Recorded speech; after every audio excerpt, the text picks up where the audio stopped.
a long weekend, and welcome to Safety Action's monthly webinar for March. Today, Gary will be your host, and Gary will take you through our March newsletter and sharing with you the key articles from there. So firstly, Gary's going to tell you about SWIMs, Safe Work Method Statements, and why sometimes they can be evil. And Gary might tell you more about why the devil is in the detail. Gary will also tell you about the difference between values and culture. We'll give you an update on a safety alert from WorkSafe Victoria about lifting slings and how to make sure that these are safe before you use them. And we'll also introduce this year's safety performance benchmarking survey. And Gary's going to tell you some of the interesting items that we're going to be looking at this year. And of course, he'll give you a sneak preview of what we'll be talking about in the next month's newsletter. Over to you, Gary. Thanks very much, Andrea, and welcome once again, everyone. So today, I think we've got a couple of very interesting articles, at least interesting to me, and therefore I hope they're actually interesting to you as well and add value. Over a number of years, I've been looking at this area of SWIMs, Safe Work Method Statements, called SWIMs, and particularly used in construction because they're covered under the construction safety regulations. And I've seen a lot of SWIMs of varying types, from very, very short to extremely long. I think I can recall one at least 25 pages long. And even at 10 pages long, I groan when I look at it. And I wonder what the workers who are about to do the job for which the SWIMs is focused on would think about that 25-page SWIMs. Is it helpful to them? And so it made me think, if the devil was to write a SWIMs, what would he do?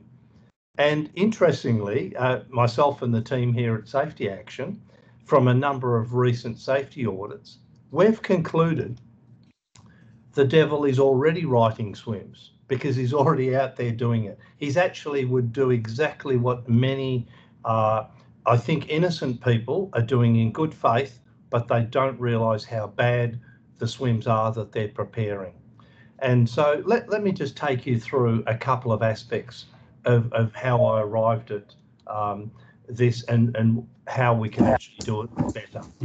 So the first thing is, what would the devil do? The first thing the devil would do is not highlight critical points, so that if I read your document, I would have to hunt through like Where's Wally and find the key critical points. So let me tell you, in any given job, and I don't care how big the job is, there's only 4 or 5, maybe 6 key points in any job. If you launch a satellite, if you launch a rocket, if you take off in an aeroplane, there are only about 6 things that are really, really important. So what the devil would do, he would hide those 6 things in amongst a whole variety of boring, dull, non-important information, and you've got to hunt through it. So at some time later, if you accuse the devil of writing a faulty SWIMs, he will say, no, everything you needed was in that SWIMs. It just means that normal human beings are not going to be able to find it or use it. And that's why I meant the devil SWIMs. I'm not saying you're evil or anyone you work with or anyone you know. We accidentally have been doing this for many years. So let's look what else. Make the document extremely long. So people will run out of steam and think by the time they get to it, to the important bits, that none of this was relevant to them. And particularly, one of my friends said, fill the first few pages with really mundane administrative information that the workers doing the job do not want or need. They don't need it to perform their task. Just poke all that at the front, and they will actually think the entire document is irrelevant to them. You might make them sign it, but they still think it's irrelevant to them. Use dull and repetitive language.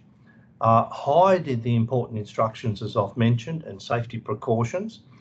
Instead of bolding a safety precaution, someone might just write in the same dull text or even small text. Another one is don't audit that they're actually following the swims. It's as if it's purely an administrative task. We've only written this for auditors and for management. But really, if you think about it, if a swims was important, wouldn't you want to do a job observation and watch that people understood how to perform the task correctly until such time as you became confident that they really understood this? So, typical swims are way too long and boring. They were never written for the intended audience, which I'll come back to. I think a little tip to move forward, if I may suggest, is think about your audience for every safety document, not just a SWMS, Safe Work Method statement, but for every safety document you prepare beyond today. Think, who is your key audience? And if you really understand that it's the workers doing the job. If you look at the safety regulations in every state of Australia, the SWMS were not designed for auditors, not designed for management systems, not designed for managers. They were designed for the workers doing the job. So keep remembering that. They're designed for the workers doing. Yeah, I've finally got into it. He's talking about swims and what the, you know, hi, Adrian. all the rest of it. Actually, hi, Adrian. I think your speakers. Presentations quite good, Diane. Hi, Adrian. Your speakers on and microphones on. You might want to silence that if you like. But welcome, Adrian. So think about the audience that you're writing it for and write it for them. So how do you now cope with a very long document that you can't avoid? So some of my good friends in safety roles say, I have to include all of this information. It's a company standard, then that's important. We must meet company standard. We need to make it clear who wrote the document, who prepared it, who approved it, and the date at which they did it. If that's company standard, then you can't throw that out. I get that. But what you might do is think about, okay, I've ended up with a document 10, 20 pages long. It is too long for the workers in the field, and it's not what they want or need. Why not think, I've got all that. Can you write a one-page summary that you would put on the top of that document for what the workers would actually use in the field? So think about how big a piece of paper you would fold up and put in your back pocket to do the job now. And it would not be 10 pages or 20 pages, but you might put one page, fold it up, little checklist, and put that in the pocket. That's what a SWMS should look like, and that's how big it should be. I know this will be scary for some people, particularly in high-risk industries and very sophisticated companies who have developed very sophisticated safety systems. They feel very uncomfortable and they feel naked without all of the volume of a very big SWMS. So let me tell you, get used to having a one-page SWMS and start being uncomfortable when it goes beyond one page. It's wrong. It's evil. It is not for the workers. You're doing it for a different purpose. I don't know what that purpose is, but you should feel uncomfortable when that SWMS goes beyond one page double-sided. So the weight test is how people arrive at it. They feel uncomfortable because it doesn't look big enough to be substantial. So they feel that, oh, maybe it's defective in some way or someone will criticise me. So let's poke some more stuff in it. Here's how you can shorten it. Focus your SWMS on just two things. What are the key hazards of performing this job? And write them down, jot them down. And then match it in a right-hand column. What are the precautions or controls to protect me from that hazard that you've identified? And if you've identified all the key hazards of that job, the key hazards, and don't trickle down to, oh, I can get a paper cut on the paper. This is trivial. This is not important for the person doing the job, and we already knew about paper cuts. So you're not telling me anything I don't know. So focus particularly on the things that might be unusual or might not be apparent, particularly to a new worker, and make sure those key hazards are identified, and maybe a short, very short sentence to describe the scenario, how that would come about. So how would this thing blow up because it overheats because we didn't check the relief valve or something of that nature. So you actually tell them the scenario briefly. And now we tell them the precautions and the controls. And as I've mentioned, what we're going to do is our goal is to get every swims to be one-page double-sided. And some of you'll say, this is not possible. I can't even write the text even in short summary form to fit on one-page double-sided. That may well be true and will be true for many tasks. What you do is, here's my suggestion, break the task down. So it might be setting up the machine is in fact the swims. Starting the machine is a swims. Running the machines is a swims.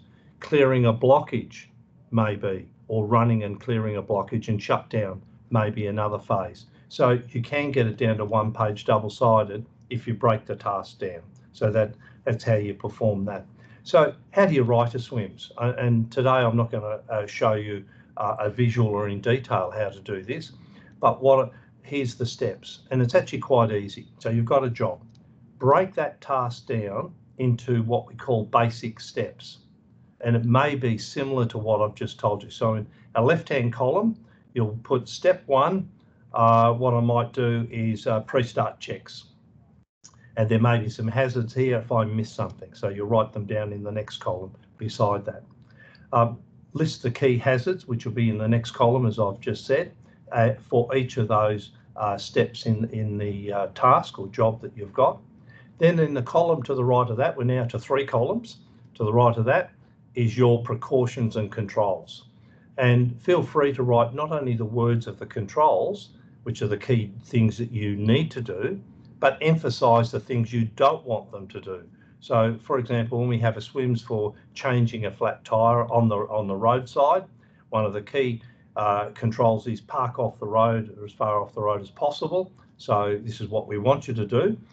But one of the key precautions not to do is do not stand on the road under any circumstances. Do not perform the task while standing on the road.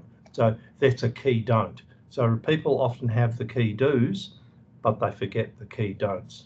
So, and for WA, for swims in the construction industry, they also require that we list the equipment we're using and the training and licenses that people may need to perform that task. That makes perfect sense in every jurisdiction, so we may as well include it everywhere, but it's a legal requirement to list the equipment and the training and qualifications if it's a swims in the WA jurisdiction. So there's Gary Rowe's little pet, if you like, pet hate of when I look at swims and I think I cannot understand it. And I've been in the industry for 30 years and this is boring me and I can't find the key points. That's one of my pet hates. So let's see if we can, if you have to have the long ones, put that one pager at the front so I can see what the task is, what the key hazards are, the key controls that I need to follow. I think normal human beings will be able to follow it. If you're not doing that, you're doing what the devil would do. So that it's a bit of humour, you know, Gary Rowe's dry humour, but I thought you would remember it if I tried to make the emphasis with devil swims. So let's not do what the devil would do. So our second topic today, I also think is really quite interesting to me. I came across an article from somebody out of an area that I wouldn't have anticipated, from the Australian Institute of Company Directors. So it's one of their recent newsletters. And it was more about the business side of it. But one of the things that he pointed out is that culture is not an input of a business. It's not something you buy and put into a business. It's an output. And this is a great thing just to remember, just this one key point. Culture is an output. Once you understand that, it means you have to put something different into the business to get that output that you want. And clearly, you can see that values is one of those things. And so you can't decide how or determine in writing as a company policy how you'll make every decision. And this is why good, strong values in the business underpin every decision. And so you don't know what the problem will be that someone has to make a decision on, but what you would say to them is, when you make a decision in our business, these are the values that you will guide you, and you'll base how you'll make your decision. And so values don't go out of style. Values actually expand and shrink depending upon your needs of the business, whether the business grows or merges or whatever, and combines with other businesses. And oh, bear with me, folks, my coffee's just arrived. Thank you, Katie. I hope you've all got your coffee as well over our morning coffee break webinar. So, and the other nice thing, and this will lead into my next topic, which is benchmarking safety performance. This is interesting. Poor values precede the failure. This is nice. The thing I like about this is that when major problems occur in business, and I don't care whether it's in safety or financial or organisational or moral problems that people have, we see in politics at the moment with unfortunate case with politicians and rape allegations. It's terrible to see these sort of things. The thing that you need to know, which I think is nice, is if we bother to look and actually survey these things, we can actually find the poor values preceded the failure. We can detect this. We can detect it before failures occur if we bother to look. So these are lead indicators within your business. So this was, if you like, the purpose of my values versus culture short article. I like the fact that it emphasised that culture was an output, not an input. So just remember that. It means we have to put something else in to get that culture that we want out. And you can't buy the culture. So the thing we often put in that underpins all of that is in fact the values. So the values is what you should be driving into the business. So what might be an example of those values? If it had been in the banking system, that we act honestly, we act in the interest of the customer, parallel with the interests of our stakeholders at all times. Clearly, the greedy bankers who actually focused on selfish interest of bonuses and what they were getting out of it was not in the interest of the company that employed them, or the banking industry, or the community that supported them. We could have found those poor values, and the banks could have found them had they surveyed and understood what are the values that underpin what our managers are doing in every department, and how are they making those decisions. These things would precede a failure. So I like things that can tell me before a failure, because everyone seems to be smart after a failure. Have you noticed that? Everyone will tell you, oh, we saw that years ago, we saw that months ago. And I find that frustrating, because clearly in safety, we don't want to be the smart aleck after the event. We actually want to prevent injury and failures of those type. So I'm always interested in what will tell me, what will precede the failure, what will be an indicator of this. So values versus culture, look to the values of a business and how are they understood and are they applied and used. There's one of the good things that you can actually touch on.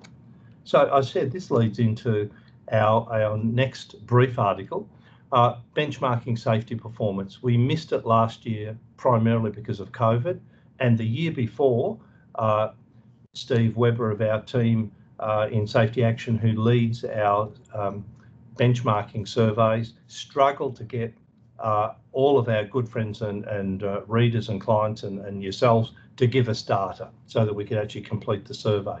So it's back on this year. We're giving you advance notice. So in July of this year, we'll give you a couple of reminders leading into this. We want everyone who's actually in this webinar now or knows people in another business to participate in this year's survey. It is very simple. I'm going to explain. So we're going to have similar data to the last survey, which in two parts, or in fact three. The classic loss data, number of LTIs, total reportable injuries, whatever you want to have. So this is fine. First aid injuries, if you know them. Standard lag indicators, easy to know. You already know that. You're already recording them. We have a small number of positive performance lead indicators that we'd like people to give us some information on. For example, have all of our scheduled safety inspections being conducted on schedule.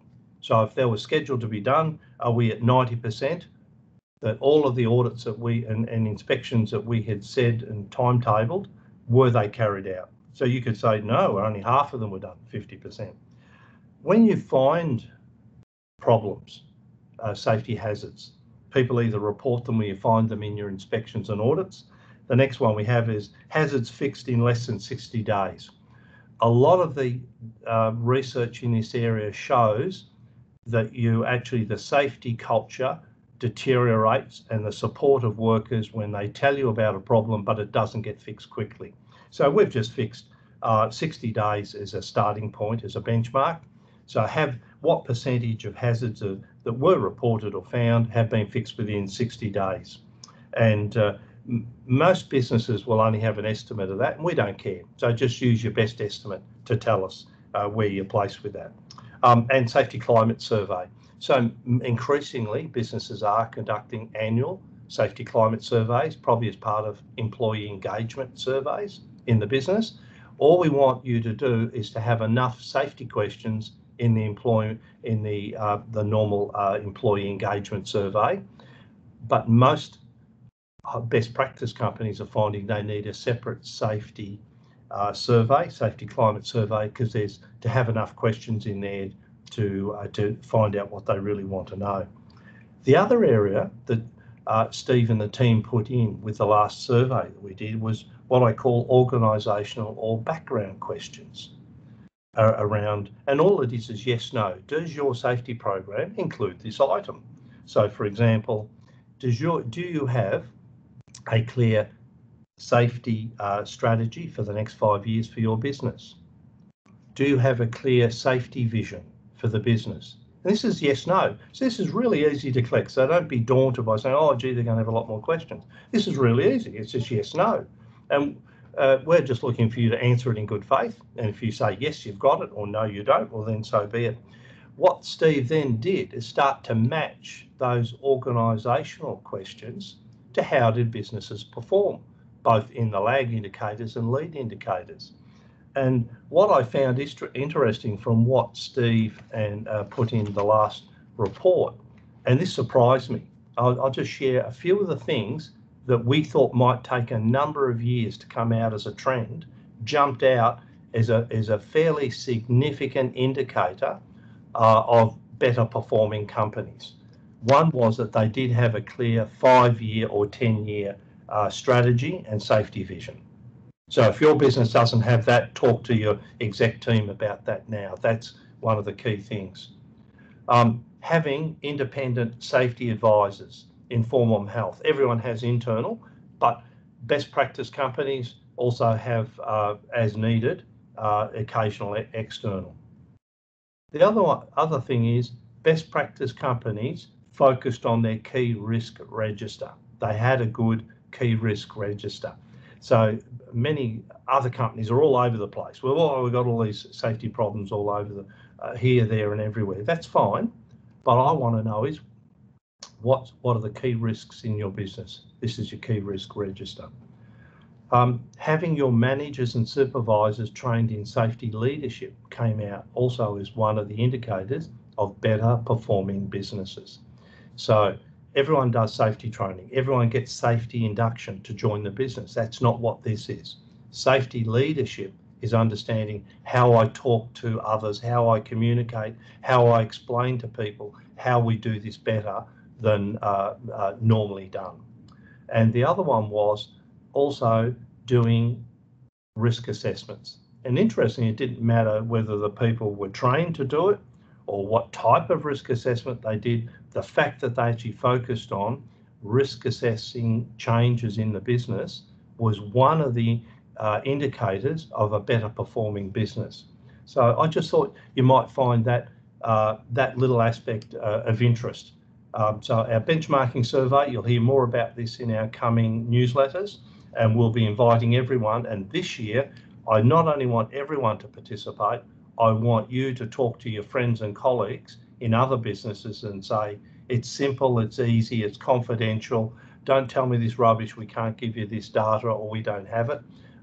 You do have it, or there's a very incompetent business if you don't have the core data that we ask, which is very, very simple. It is not sophisticated. So we want you to encourage all of your colleagues and friends to also participate this year.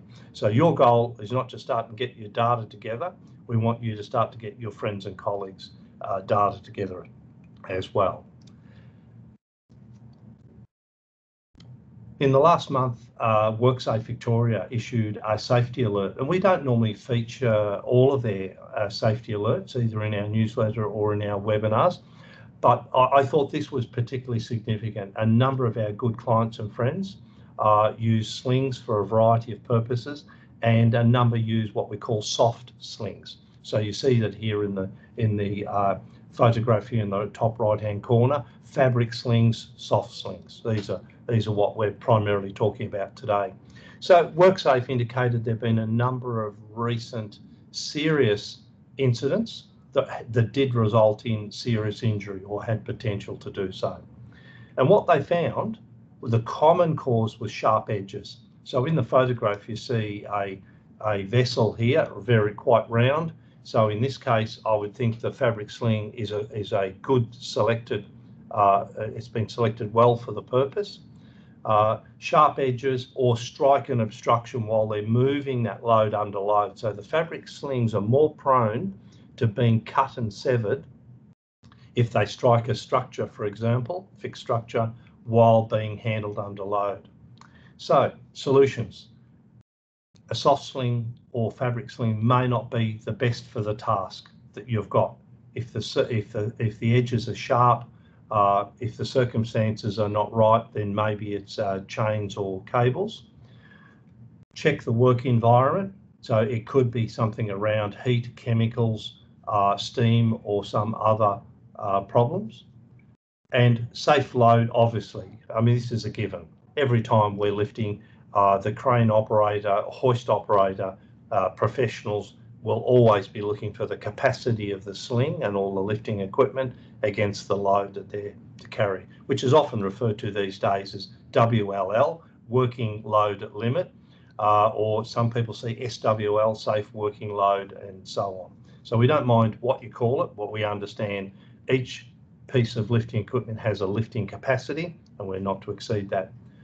Particularly with fabric slings, even more important to make sure the regular inspections and dated tags so that the users can see that it's appropriate for them to use that particular item, and good storage and handling. So storage of a fabric sling, it can deteriorate just in damp conditions, kept near very hot items in terms of heat load, etc. So there's the recent safety alert. So we're coming up to the end of our morning. We try and keep it very short and sharp for you to no more than half hour. So next month, we're going to look at working near mobile equipment, and it's probably one of the most scary to me and most common serious accident causes or potential for it. So it could be vehicles reversing, so it doesn't have to be forklifts or cranes or items of that nature. It could be as simple as a car or a truck that's reversing. And we're going to look at leadership versus authority. It's a little bit similar to values versus culture today, but it has a different aspect again. So that's what we're going to cover. So thank you for tuning in to our brief monthly webinar today. I hope you got a little bit more than what's just in the newsletter, the background to why we did it, and maybe why it's important to you, and some tips. And so thank you for joining us and for your support, and stay safe until next month. But what I will do is I'll just check in case Andrea, I'm not sure if Andrea is there, if there is any questions that have come in. Hi, Gary. No questions today. Okay, thank you very much, Andrea. And I believe, Andrea, this will be recorded. If you or others want to have a look at this, it'll be on our website and uploaded shortly. Correct. So the webinar will be on the website probably tomorrow. Thank you very much. Thanks, Andrea, and thanks once again, everyone, and have a great week. Thank you.